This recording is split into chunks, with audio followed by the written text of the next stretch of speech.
And a very good evening and welcome to the Berlin Roundtable after very exciting elections 2025. And we are traditionally discussing with the parties that will form the next parliament in Germany. It's still not certain. We've invited all of them. A very good evening for me as well. Who's going to enter into coalition with whom? Who's going to be in the German lower house of parliament, the Bundestag? That's what we'll be discussing in this show with these guests. They're all here with us today, the German Chancellor, the incumbent Chancellor, Olaf Scholz.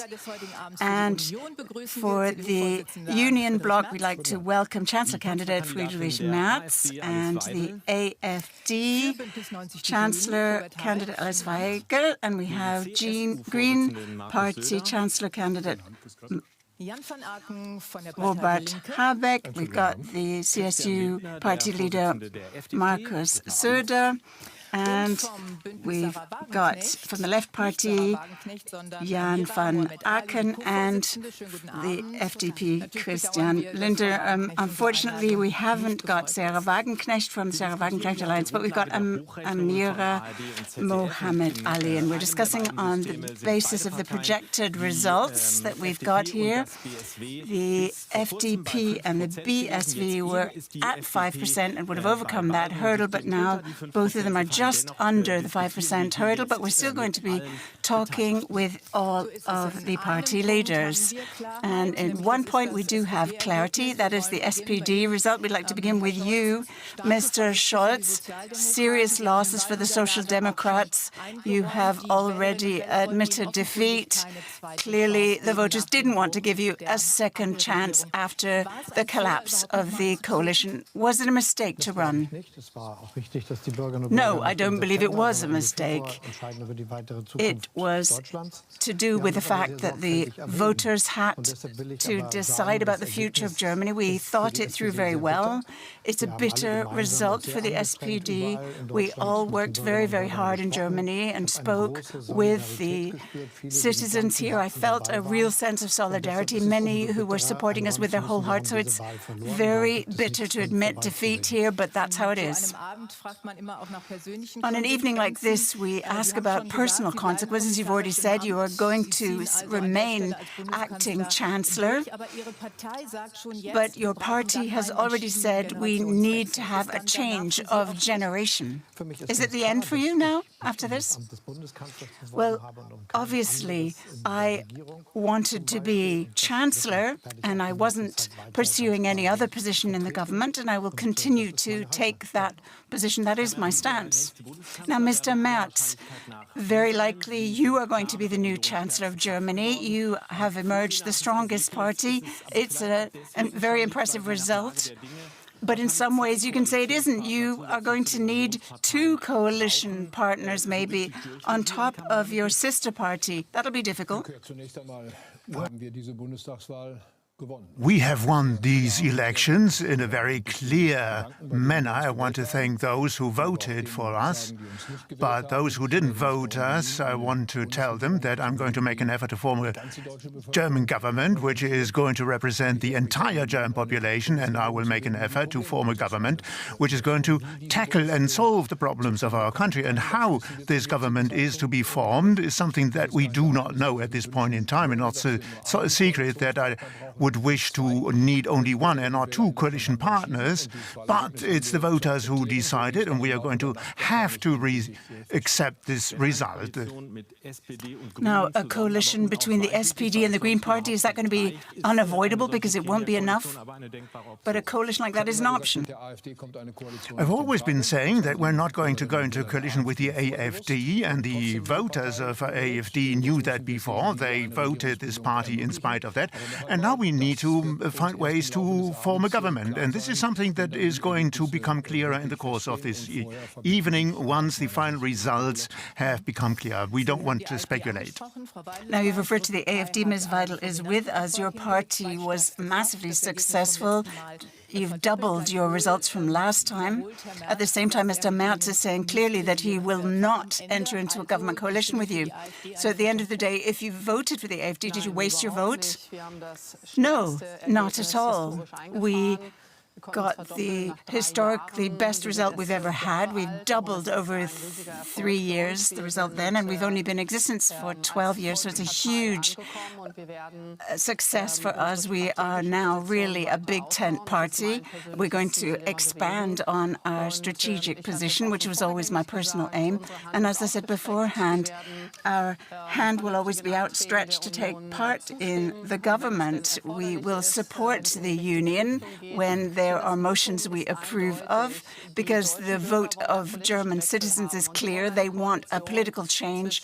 They want a coalition between the AfD and the Christian Union bloc. But we have to accept that. Mr. Merz has excluded that.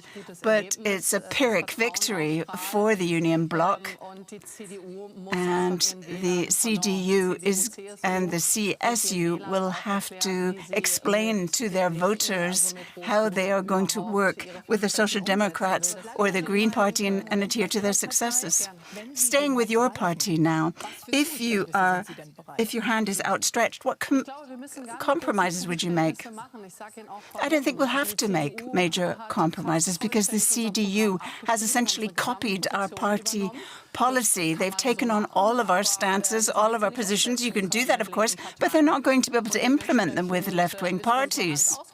And this is why our hand will remain outstretched to take part in the government. We can talk. Mr. Merz doesn't want to talk to us. Perhaps others in the CDU do. But let me tell you that when they enter into a coalition with the Green Party and the Social Democrats, that coalition will not last 4 years. Merz will be the interim chancellor, and in the years to come, we will overtake the union. Have the voters voted for the AfD? I can't see that. The opposite is true.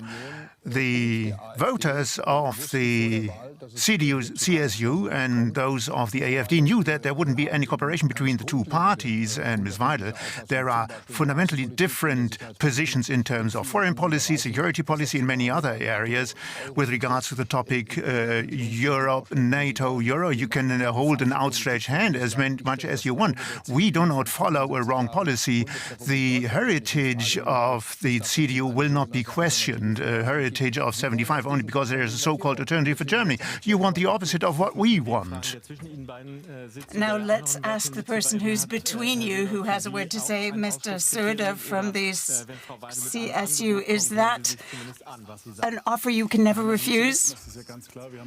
Well, to start with, it's very clear that we have won the elections, and in Bavaria we gained above proportionally and received one of the best results of Germany. But one can sense the uncertainty of Germans. Many are feeling uncertain whether the direction of politics is going to be changed. There will be some who got stuck with the AfD, but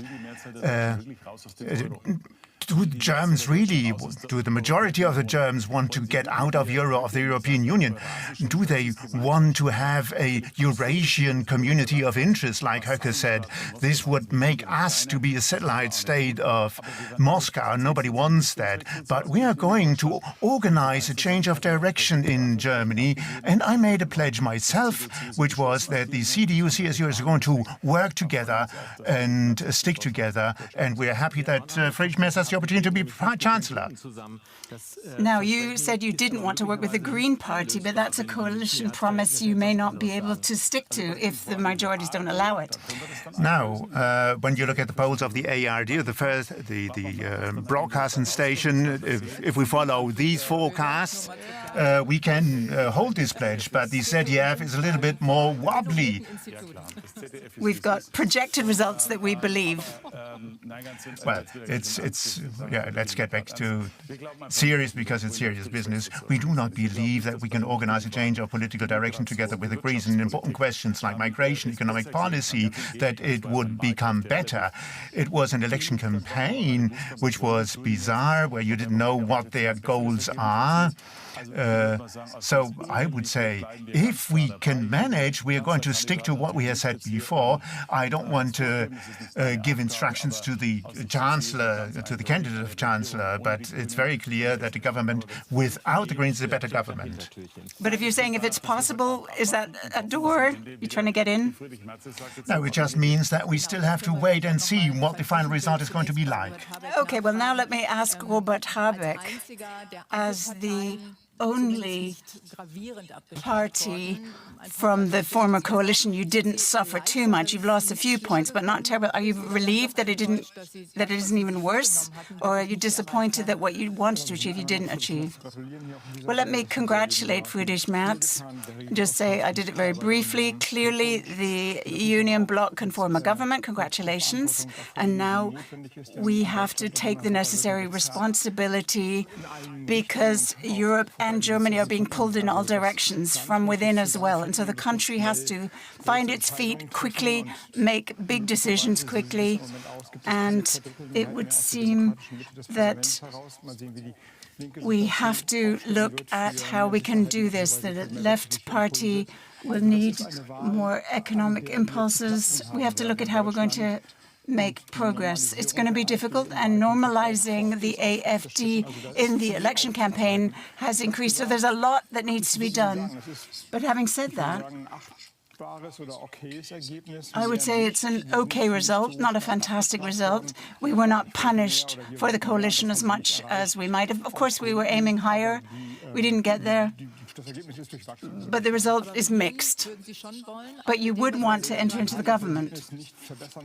We weren't able to improve our result because after the vote in the German parliament, where the CDU worked together with the AfD, we said, right, we're going to go into the opposition. We'll never work with Friedrich Merz again. We didn't do that. And some young progressive voters made us pay the price for that. We had to pay that price, because there's no way I could take that option. I want us to take on responsibility and implement change. And so, of course, if Friedrich Merz is seeking contact with us and says we need to negotiate about China, then it depends on, sorry, not China, but if we're trying to go for a coalition with the Union Bloc, Social Democrats and Greens, then we have to look at that option. Or if the SPD won't come in, then it would be a Union Bloc Social Democrat coalition. We'll have to see what happens. But if we do end up with the Union Bloc Social Democrats and Green Party, yeah, we've paid a price for it. Now, if we're talking about a Union Bloc Social Democrat and Green Party coalition, which we sometimes call the Kenya coalition because of the colors of the flags. Now, Jan von Aken, you're going into the opposition, but you're not going to be outer parliamentary opposition, which would have been an option for you. And now we've got 3 constituencies that your top people are in. You'll be entering into the parliament. That's not so important because you've got a very strong result. We can see that already. Now, did you lack faith in your own party, or why did you go for this 3-pronged approach? You didn't think it was really an option? Well, I said in October during our party convention that we can manage 7%. We got more. I wouldn't have expected that.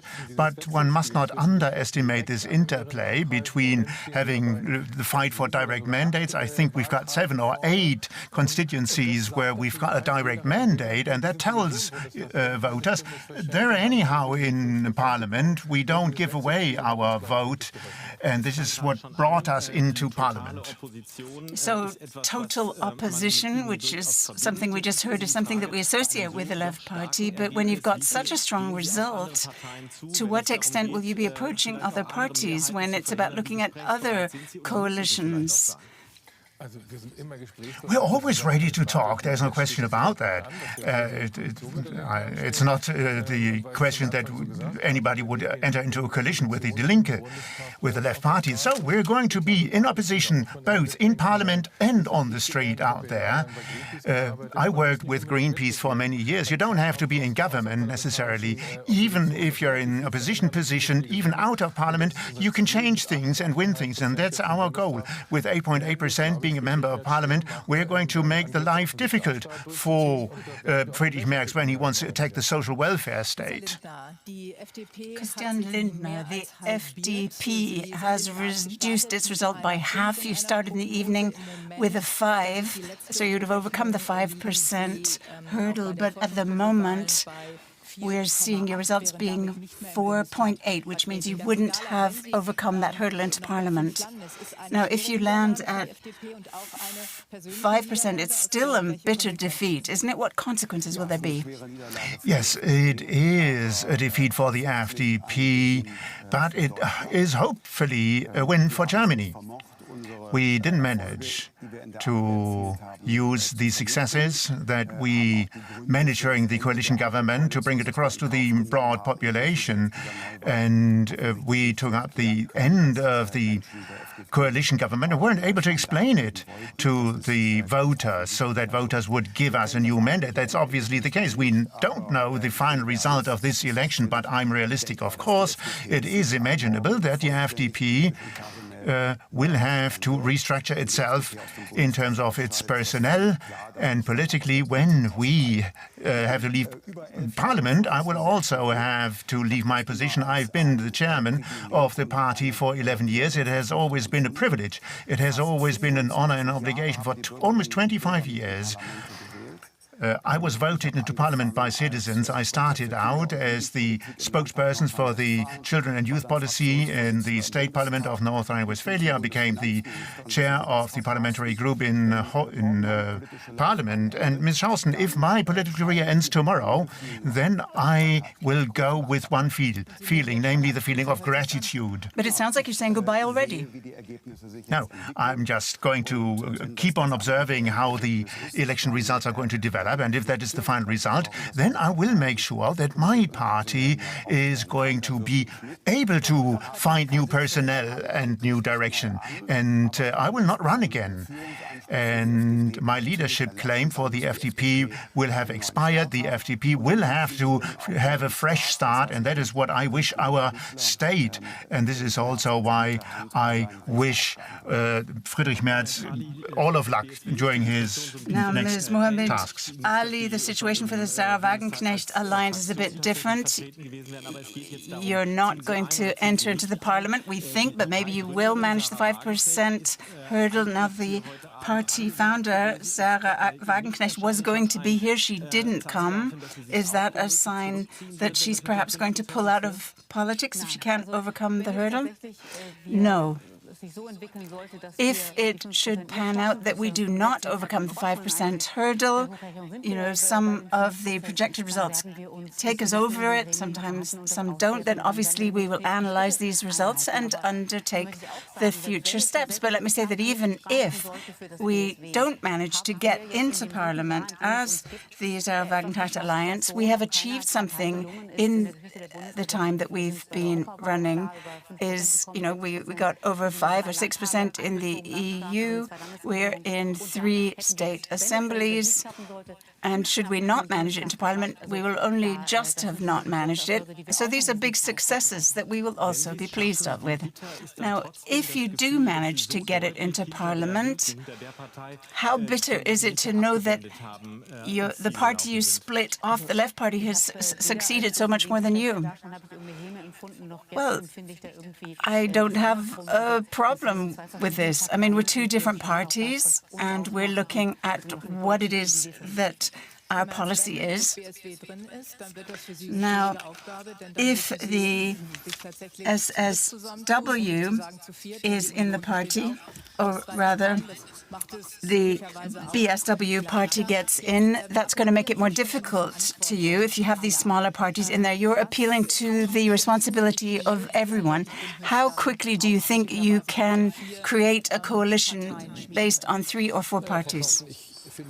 Well, Ms. Charleston, I believe that we need to wait and see until the final votes have been counted so that we know what we are going to deal with from tomorrow on and what we're going to talk about from tomorrow on. The formation of a government is going to be a difficult task. That is something we knew already before the election. It's going to be probably more difficult than we initially thought. But when it comes to a swift formation of a government in Germany, there is no alternative to that. Since 6th of November, we are with a government which doesn't have a majority in parliament. We need to be able to act on the international level. And Mr. Scholz, I believe that for the interim time, we're going to find a reasonable way so that we can come to agreements so that in this time between the elections and the formation of the government, how we could continue with our daily political life. This is going to be an interim phase. But I stay with my hope that until Easter, we're going to have formed a government because it's urgent. The world is not waiting for us. Europe is waiting for Germany, for us to take on a stronger leadership role. Now, Mr. Scholz, let me ask you, are you going to do it the way Angela Merkel did a few years ago, that you will make the handover to Mr. Merz easier by taking him along to Brussels or France or whatever? Well, as finance minister, but I think we're going to find ways of talking about policy internationally in Germany. I mean, everything else would be silly. Mr. Merz, let me ask you, if you appeal to everyone, it has to be fast, everyone has to be prepared to enter into coalition negotiations, then your tone has changed within less than 24 hours, because even yesterday, part of electioneering, you did an awful lot to break a lot of porcelain, particularly with the SPD. Yesterday, you compared about them very bitterly. No, there is no reason to complain about my election speech yesterday in Munich. At the end of this speech, I talked to the demonstrators out there on the street, the so-called Antifa, who were on the street, and you know the background of this movement where these guys come from. I didn't attack the SPD as a party. We had a dispute about matters, and in the end of January, where we had this motion and this vote on this motion, I told colleagues that there is not only 23rd of February, but there will be a 24th of February, and we're going to continue talking reasonably after the election. And I'm happy to have had this dispute in a very tough manner, which made the differences so clear. We have a high voter turnout, which is a good sign for our democracy, which legitimizes the Bundestag in a very stable manner. And our mandate is to use this election result in a reasonable manner. And the voters are right. They have taken their decision. Our task is to take this election result and form a government on that basis. But at the same time, I think Mr. Habeck was shaking his head a little bit. He didn't experience as very conciliatory yesterday. You said the left is over, you know, the Green Party nutters you talked about, and that was targeting demonstrators. Mr. Habeck, how did you see it? It doesn't really matter how I saw it. Okay, fine. You heard the response, Mr. Merz. Well, I have also not been dealt with in the smoothest and most mildly manner. I was called fascist, Nazi. If there is anybody to complain, it would be me, but I don't do it today. So nobody's complaining. Okay, Mr. Scholz, for your party, would you say it's not about healing wounds, it's about looking forward, or is there something you need to make up for? The Social Democratic Party since the 19th century has been a party that has always taken on responsibility for democracy and justice and ensuring that our country is on the right course, and that will not change, even if it's been a bitter election defeat. But what that's going to mean in specific terms, how a government can be formed, these are all things we cannot predict at this moment. We don't even know the final election result. That's going to very much influence what the options are. And of course, it will be about issues that we'll have to discuss, but that's not going to happen this evening. Now, we could talk about a few issues. Mr. Merz, you were saying that from the very first day of your chancellorship, there will be a ban on entry into the country for people who want to come to Germany but cannot legally enter the country. Now, with your two coalition partners, I think that's going to become a bit complicated. And there's only one possible coalition partner with whom you could do that from day one. Well, just forget about this option and do not follow the words Ms. Weidel used. I made it very clear. We're not looking for our peace sitting on the knees of Putin. And let me tell you something about the Migration Limitation Act that we proposed in Parliament. What this contains is almost identical with what we have agreed upon with the Social Democrats. Until 2023, it had already been anchored in German foreign residence law, and they are also laid down in the coalition agreement of the SPD State Premier of Brandenburg. It can't be so difficult to make these things, to do these things. We just have to talk about the European legal perspective. We've got a very clear position on that, but that we need to limit migration into Germany is uncontended, undisputed. But it's not in law. You made a promise. You might not be able to keep it. Right. I have the intent to keep this promise that I have made. Now, Mr. Scholz, if we look at your party now and say, would you support Mr. Merz in that? Would you say this is something that he can do with the SPD from day one, very, very quickly, to agree this in coalition agreements? Well, even if it is your ambition to enter into conversations and discussions and exploratory talks that nobody's invited anyone else to, let me say that there is a position that we took that's very clear, which says that apart from improving the citizenship law that we have amended, we want to ensure prosperity for the future. We want to protect those who are being persecuted. Germany must always give them protection, and everything we're doing has to be done within the framework of EU law. And that is why it is very good that we managed last year to ensure that the number of people entering into Germany irregularly or illegally has dropped by 100,000. This year it'll be another 100,000. And that we have the European asylum system, which is law, has to be implemented, because many of the practical problems that we have with repatriating people who applied for asylum in a different European country would then be solved if we were to enforce it. This is our position, and we're not going to change it. Now, the SPD, will you help Mr. Merz keep his promise? I said we're not going to break our promises. Are you going to be negotiating?